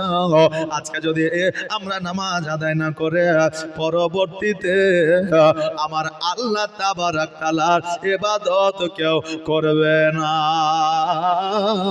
এই জন্য নামাজ আমাদের আদায় করতে হবে। সকল সাহাবীরা বলল, তবে যে জায়গাতে আমার নবীজি দাঁড়ায়া ইমামতি করতেন, আজকে বলো বলো ওই জায়গায় কে দাঁড়ায়া নামাজ পড়বে? আজকে ওই জায়গায় কে দাঁড়ায়া নামাজ পড়াবে? সবাই মিলে আপনার একত্রিত হইয়া আলোচনা সাপেক্ষে বলল, আজকে প্রথম খলিফা হলো আবু বকর সিদ্দিক রাদিয়াল্লাহু তাআলা আনহু, এই জন্য আজকে ইমামতি করবে আমাদের হযরতে আবু বকর সিদ্দিক রাদিয়াল্লাহু তাআলা আনহু। জোরে বলেন সুবহানাল্লাহ। বাবাজি ভাইরা, আমার আবু বকর সিদ্দিক রাদিয়াল্লাহু তাআলা আনহু উনি যেন বাবা দাঁড়ায় গেলেন, আমার বেলা একামত জানা দিলে, এবার বাবা নামাজের নিয়াত ধরলেন। বাবারে, আজকে জগতের মধ্যে যারা আল্লাহকে রাজি করার জন্য মসজিদে যায় তাদের নিয়ত হয় এক, আর যারা জগৎকে দেখানোর জন্য নামাজ পড়তে যায় তাদের নিয়ত হয় বাবা আর। সবাইকে আল্লাহকে খুশি করার জন্য মসজিদে যাই, যে সবাই যাই না। কেউ আছে মানুষ দেখানো নামাজ পড়ে, কেউ আছে আল্লাহকে খুশি করার জন্য নামাজ পড়ে, কেউ আছে বাবা মুরব্বিগিরি করার জন্য নামাজ পড়ে, কেউ মসজিদের সেক্রেটারি হওয়ার জন্য নামাজ পড়ে, কেউ মসজিদের ক্যাশিয়ার হওয়ার জন্য নামাজ পড়ে, কেউ মোড়ল হওয়ার জন্য নামাজ পড়ে, কেউ ব্যবসা করার জন্য নামাজ পড়ে। আছে না নাই? এমন লোক আছে যদি আমি মাথায় টুপি দিয়ে থাকি নামাজটা পড়ে, আজকে মানুষ আমাকে বিশ্বাস করবে, আমার ব্যবসাটা ভালো চলবে। জি, আল্লাহকে খুশি করার জন্য সবাই নামাজ পড়ে না। অনেকে আছে বাবা অনেক রকম ভাবে নামাজ পড়ে। আরে বাবা, উদ্দেশ্যটা আমাদের হবে আল্লাহকে রাজি ও খুশি করা। জোরে বলেন সুবহানাল্লাহ। কেউ আবার আছে বাড়ির বৌমার জ্বালাতে, সন্তানদের জ্বালাতে নামাজে যায়, তাই না? বৌমা বলে, হ্যাঁ গো আব্বা, আপনার দাড়ি মুখ সব পাইকে গেল, বুড়িয়া হয়ে গেলেন, নামাজে কেন যান না, মসজিদে যান, 5 ওয়াক্ত নামাজ কাজা করে দিয়েছেন। এখন বাবু বলে, আব্বা শোনো, তোমার কোনো কাজ নাই, শুধু নামাজ পড়ে বাড়িতে বসতে হবে, ডাক্তার মাস্টার উকিল হাকিম যা দেখাতে হবে আমরা দেখাবো, তুমি শুধু মসজিদে যাবা। এখন এই বুড়িয়া চাচা বলে, পারাও গেল না, ছেলে পিলে গেলে বুঝানো পাচ্ছি না, এখন ও টুক টুক টুক টুক করে মসজিদে গেছে, বুঝলেন? এখন যাওয়ার পরে সবাই নিয়াত করছে নামাজে, নাওয়াই তোমার উসাল্লি আলিল্লাহ তাআলা রাকাতে সালাতে, ফজর হোক, আসর হোক, জোহর হোক, মাগরিব হোক, নিয়াত করেছে। আর এই চাচা বুঝলেন নিয়াত শুরু করেছে, নাওয়াই তোমার উসাল্লি আলিল্লাহ তাআলা রাকাতে সালাতে, বাড়ির বৌমার জ্বালাতে, এই ব্যাটার হে জ্বালাতে আমিও পারি না, ইয়ারাও ছাড়ে না। আল্লাহু আকবার। কথা বললেন না বেরাদার? তো যে যেমন ভাবে আল্লাহর উপাসনা ইবাদত করতে যাবে, তার অটোমেটিক নিয়াত তো এইরকম হয়ে যাবে। আচ্ছা বলেন, রাস্তার ধারে আগে বেগুন লাগা থাকতো, মূলা লাগা থাকতো, কলা লাগা থাকতো, তো অনেকের বেগুন, মূলা, কলা নষ্ট হয়ে যেত না? তার কারণ মানুষ অনেক আছে যে নষ্ট করার মতো মন্ত্র তারা জানে। তো ই শুধু পরের জমির মূলা নষ্ট করে না, নিজের জমিরও করে। কারণ এর যে মন্ত্র আছে, নিজের জমিতে গেলেও মন্ত্রটা পড়বো না মনে করে তাও বার হয়ে যায়, নিজের জমির আপনার ওই বেগুন, মূলা, কলা সব নষ্ট হয়ে যায়। এখন বিবি বলে, হ্যাঁ গো মিনিশা, তোমাকে এতবার বলেছি যে আমরা বেগুন লাগলে জমিতে যাইও না, আর গেলে পড়বে না। তো বলে, হ্যাঁ রে, আমি কি নিজের জিনিস ক্ষতি করবো? আমি পড়বো না বলি তাও আমার পড়া হইয়া যায়। তো ওই রকম বাবা, আপনি যদি খারাপ উদ্দেশ্যে, খারাপ নিয়াতে মসজিদে যান, আপনি নিয়াত যতই মুখে করেন নমাইতুন উসাল্লি আলিল্লাহি তাআলা রাকাতের সালাতে, এইদিকে আপনি এর বদনা চুরি করতে, নিয়াত তো ওটাই হবে। কথা বুঝলেন না? এই জন্য বাবা মন মানসিকতা আমাদের ভালো রাখতে হবে, আমাদের বেড়া পার হয়ে যাবে। জোরে বলেন আমিন। এই বাবা, আমার আবু বকর সিদ্দিক রাদিয়াল্লাহু তাআলা আনহু নামাজে যেন বাবা দাঁড়িয়ে গেলেন, আর নিয়াত করে যেন সূরা পড়তে আসে। আর সূরা যখন পড়ছে, আলহামদুলিল্লাহ রাব্বিল আলামিন আর রহমানির রহিম মালিকি ইয়াউমিদ্দিন ইয়াকা না'বুদু وإياك نستعين اهدنا الصراط المستقيم। বাবা রে, আবু বকর সিদ্দিক রাদিয়াল্লাহু তাআলা সূরা যেন বাবা আস্তে আস্তে পড়তেছে, থমকে যেন যাইতে আছে। এই বাবা, আমরা যখন আগে স্কুলে পড়তে যেতাম, আমাদেরকে পদ্য মুখস্থ করতে দেওয়া হতো, পদ্য মুখস্থ করতে দেওয়া হতো না, হয়তো না? এই দেখেন, এখানে যিনি একজন আসছেন, আমজাদ হোসেন সিমনানি সাহেব, লিস্টের নাম দেখেছেন তো? যে ওনাকে আল্লাহ তাবারাক তাআলা মান ও সম্মান বাড়িয়ে দিয়েছে ওনার। এবং আমাদের ভাগ্য ভালো যে উনি আপনার দিনাজপুর থেকে এসে আমাদের মুর্শিদাবাদে বাবা সরকারি স্কুলে চাকরি পেয়েছে। আলহামদুলিল্লাহ বলবেন না? জি, আমাদের মুর্শিদাবাদে বাবা এই 5 গ্রামের দিকে বাবা আপনার নিয়োগ হয়ে যায়। হ্যাঁ বাবাজি ভাইরা, বলার উদ্দেশ্য হলো এটাই, ওই মাস্টার যখন আমাদেরকে বলেছে মুখস্থ করে নিয়ে আসিস, কি বলে? ছড়া। আগেকার ছড়া ছিল, কি ছড়া ছিল গো? আমাদের আগেকার ছড়া ছিল, আতা গাছে তোতা পাখি, ডালিম গাছে মৌ, হিরক দাদা মরমরি থান ঠাকুর দাদার বই, নাকি এটা পড়েছে। কিন্তু এখন ওগুলা নাই রে বাবা, এখন কি আছে? ওই যে আতা গাছে তোতা পাখি, ডালিম গাছে মৌ, ছোটবেলায় মায়ে মারতো, এখন মারে বউ। আগের জামানায় ছড়া ছিল এক, আর এখনকার জামানায় ছড়া হয়ে গেছে আর এক। হ্যাঁ বাবাজি মায়েরা, মাস্টারের সামনে যা যখন আমরা ছড়া বলি, যতই সুন্দর করে মুখস্থ করে নিয়ে যান না কেন, ওই জায়গায় থত মতো হবে কি হবে না? এই যে হয় না, যে একজন যে প্রতিযোগিতায় মাইকে জীবনে কোনোদিন মুখ দেয়নি, ওকে বলেছে যে তুমি একটা মানে কি বলে কবিতা মুখস্থ করে এসে বলবা। এখন ও কবিতা এত সুন্দর করে মুখস্থ করলো, এখন ওখানে 2 লাইন পড়তে যা আর হচ্ছে না। জি এরকম হয় কি হয় না? হয়। এই বাবা, আমরা যখন মাস্টারের সামনে, জনসাধারণের সামনে যখন আমরা কবিতা পড়ে শোনাই, গজালে যখন শোনাই, কেরাত যখন শোনাই, দেখবেন বাবা সুন্দর করে মুখস্থ থাকলে পরেও একটু তদমত খায়া যায়। ওই রকম আবু বকর রাদিয়াল্লাহু তাআলা আনহু যেন ওইভাবে কোরআন তেলাওয়াত করছে। বাবারে নামাজটা কমপ্লিট করলে এবার জিজ্ঞাসা করছে সাহাবী কেরামগণ, আবু বকর এর আগেও তুমি নামাজ পড়িয়েছ, এত সুন্দর তুমি কোরআন তেলাওয়াত করো, আজকে তোমার কেন একটু থতমত খায়া যাচ্ছ? কারণটা কি বলো? আবু বকর 2 চোখের পানি ছেড়ে দিয়ে বলে, আমার নবীর সাহাবীরা শোনো রে, আমার নবী যখন অসুস্থ অবস্থা, যখন নিজের বাড়িতে আয়েশা রাদিয়াল্লাহু তাআলা আনহার বাড়িতে যখন আমার নবীজি আরাম করতেছিলেন, অসুস্থ অবস্থায় মসজিদে আসতে পারছিলেন না, তখন আমি আসরের নামাজে দাঁড়িয়েছিলাম নামাজ পড়ানোর জন্য। ওই সময়ে 1 রাকাত নামাজ যখন আমার কমপ্লিট হয়ে যায়, আমার হযরত নবী পাক সাল্লাল্লাহু তাআলা আলাইহি ওয়াসাল্লাম এসে পেছনে দাঁড়িয়েছে। আমি নামাজ ছেড়ে দিয়া আমার নবীজির দিকে তাকিয়েছিলাম। সাহাবীরা প্রশ্ন করেছিল, আবু বকর আজকে কাবার দিক থেকে মুখ ঘোরায়া তুমি পেছন দিকে কেন মুখটা করলা বলো? আবু বকর বলেছিল, রে নবীর সাহাবীরা, আজকে আমি কাবার দিকে মুখ করে নামাজ পড়তেছিলাম, আজকে কাবা এসে আমার পেছনে দাঁড়িয়েছে, তাই কাবার দিক থেকে মুখ ফিরাইয়া আমি কাবার দিকে তাকিয়েছি। জোরে বলেন সুবহানাল্লাহ। আমার নবীজি জিজ্ঞাসা করেছিল, আবু বকর সামনে তোমার 2টা চোখ আছে, পেছনে তো না, তুমি সামনে তাকাইতেছিলে, পেছনে আমি নবী দাঁড়িয়ে আছি, তুমি কেমন করে বুঝলে? আবু বকর বলে, নবী গো, আজকে আমি আবু বকর সর্বদা আপনার কাছে কাছে থেকেছি, মক্কা থেকে মদিনায় আপনার সঙ্গে হিজরত করেছে, ইয়া রাসূলুল্লাহ ধর্মের প্রচার করতে গিয়েছি, আপনার সঙ্গে সঙ্গে থেকেছি, পাথর মেরেছে কাফেরেরা, আমি আবু বকর ওই পাথরের আঘাত সহ্য করেছি, নামাজে রত হইয়াছে, আমাদের মাথার উপরে উটের ভুঁড়ি চাপায়া দিয়েছে, নবী গো তবুও আমি আপনার সঙ্গে থেকেছি। জোরে বলেন সুবহানাল্লাহ। ইয়া রাসূলুল্লাহ আজকে আমি এমনিতে বুঝে গেছি, কারণ হইল আপনার শরীর থেকে যে খুশবুটা বের হয়, আপনার বাদান থেকে যে খুশবুটা বের হয়, আপনি আমার পেছনে এসে দাঁড়িয়েছেন ঠিকই, কিন্তু আপনার শরীরের খুশবুটা আমার নাকে গিয়েছে, আর আমি জানতে পেরেছি, বুঝতে পেরেছি আমার নবীজি আমাদের পেছনে দাঁড়িয়ে আছে। জোরে বলে সুবহানাল্লাহ।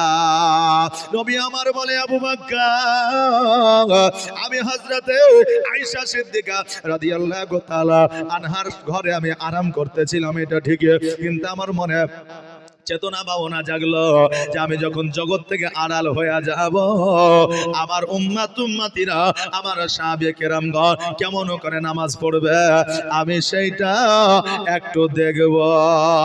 এই জন্য নারায়ে তাকবীর, নারায়ে রিসালাত, ইয়া রাসূলুল্লাহ, উলামায়ে আহলে সুন্নাত জিন্দাবাদ, জশ্নে ঈদ মিলাদুন নবী, জিন্দাবাদ, নারায়ে তাকবীর, নারায়ে রিসালাত।